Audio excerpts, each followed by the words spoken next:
दोस्तों,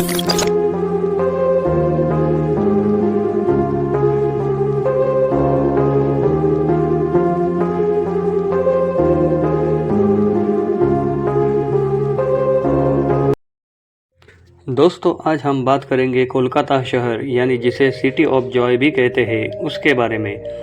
कोलकाता भारत की ब्रिटिश कालीन राजधानी थी और वर्तमान में पश्चिम बंगाल की राजधानी है। आधिकारिक तौर पे इस शहर का नाम कोलकाता सन 2001 में रखा था। इससे पहले इस शहर का नाम कलकत्ता था, पर बंगाली लोग इसे कुलिकता नाम से भी बुलाते थे। ये मेगा सिटी बांग्लादेश बॉर्डर से 80 किलोमीटर की दूरी पर है। कोलकाता भारत का 5वां सबसे विशाल शहर है। कोलकाता न सिर्फ एक शहर है बल्कि शहर से भी बढ़कर बहुत कुछ है। यहाँ की संस्कृति, यहाँ की कला, भाषा और अंग्रेजों द्वारा बनाया गया हावड़ा ब्रिज इसे पूरे देश से अलग बनाता है। आज के वर्तमान समय में ये शहर आधुनिकीकरण की तरफ तेजी से मूव कर रहा है।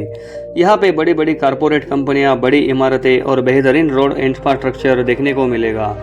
कोलकाता को भारत के टॉप 10 विकसित शहरों में से एक माना जाता है। ये शहर हुबली नदी के तट पर बसा हुआ है तथा इस शहर का क्षेत्रफल 206 स्क्वायर वर्ग किलोमीटर है। कोलकाता को पूर्वी भारत का सबसे बड़ा विकसित शहर और फाइनेंशियल हब भी माना जाता है। इसलिए आसपास के राज्यों के लाखों लोग रोजगार के लिए कोलकाता आते हैं। दोस्तों, कोलकाता अपने रहन सहन, खान पान और सांस्कृतिकता के लिए भी बहुत प्रसिद्ध है। यहाँ के रसगुल्ले का स्वाद तो पूरे विश्व में प्रसिद्ध है और यहाँ आप अनोखी पूरी कचौरी भी खा सकते हैं। साल 2011 की जनगणना अनुसार कोलकाता की जनसंख्या लगभग 45 लाख थी। वर्तमान समय में ये जनसंख्या 1.5 करोड़ से ऊपर है। यहाँ का लिंगानुपात 1000 पुरुषों पर 901 महिला इतना है। कोलकाता का साक्षरता दर 86% है। धार्मिक जनगणना की अगर हम बात करें तो कोलकाता में 76.51% हिंदू, 20.6% मुस्लिम, 1.5% जैन और बाकी थोड़े बहुत लोग निवास करते हैं। कोलकाता की ऑफिशियल लैंग्वेज बांग्ला है, लेकिन यहाँ पे हिंदी और इंग्लिश भी बड़ी मात्रा में बोली जाती है। इस शहर में आपको WB01 से लेकर WB04 तक के वाहन मिलेंगे। इस शहर की पीली टैक्सी भी देखने के लायक है। खाने के साथ साथ यहाँ ज्ञान की भी गंगा बहती है। बड़े बड़े महानुभाव यहाँ जन्म ले चुके हैं। भारत में जितने नोबेल प्राइज विजेता है उनमें से 6 तो केवल कोलकाता में रहने वाले ही थे। कुछ तो खास बात है इस शहर में जो इसे अलग बनाती है। कोलकाता का बिरला तारामंडल एशिया का सबसे बड़ा तारामंडल है। बैठने की क्षमता के आधार पर कोलकाता का ईडन गार्डन स्टेडियम दुनिया का सबसे बड़ा स्टेडियम है, जिसमें एक साथ 68,000 लोग मैच देख सकते हैं। देश की पहले मेट्रो ट्रेन साल 1984 में चली थी। कोलकाता का इतिहास काफ़ी रोचक था। ये आज़ादी से पहले अंग्रेज़ों और फ्रांस का उपनिवेश का केंद्र था। आज़ादी के समय में तो कोलकाता क्रांतिकारियों की सबसे बड़ी कर्मभूमि थी। साल 1690 से अंग्रेज़ों ने यहाँ व्यापार शुरू किया था। फिर ब्रिटिश काल में अंग्रेज़ों ने यह शहर लंदन की धरती पर बसाया था। कोलकाता एकमात्र ऐसा शहर है जहाँ ट्राम सेवा उपलब्ध है। ट्राम धीमी गति से चलने वाला वाहन है।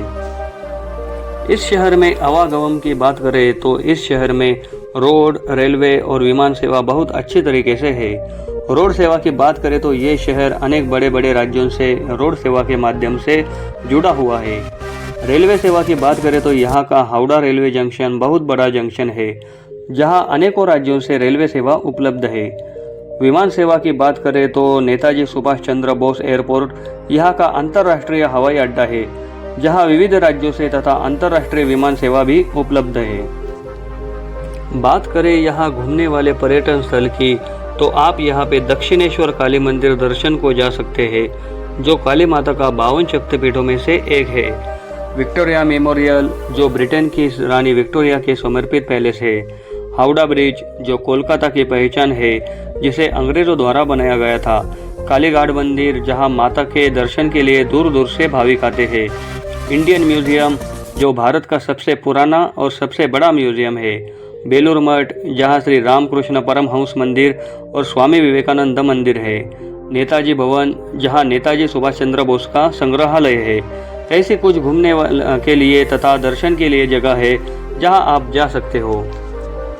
दोस्तों आज के वीडियो में इतना ही। और आपके लिए आज का सवाल है, कोलकाता शहर किस नदी के तट पर बसा है और यहाँ के प्रसिद्ध पुल का नाम क्या है? ये कमेंट में मुझे ज़रूर बताइए। तो चलिए दोस्तों, मिलते हैं ऐसे ही अगले नॉलेजेबल वीडियो में। जय हिंद।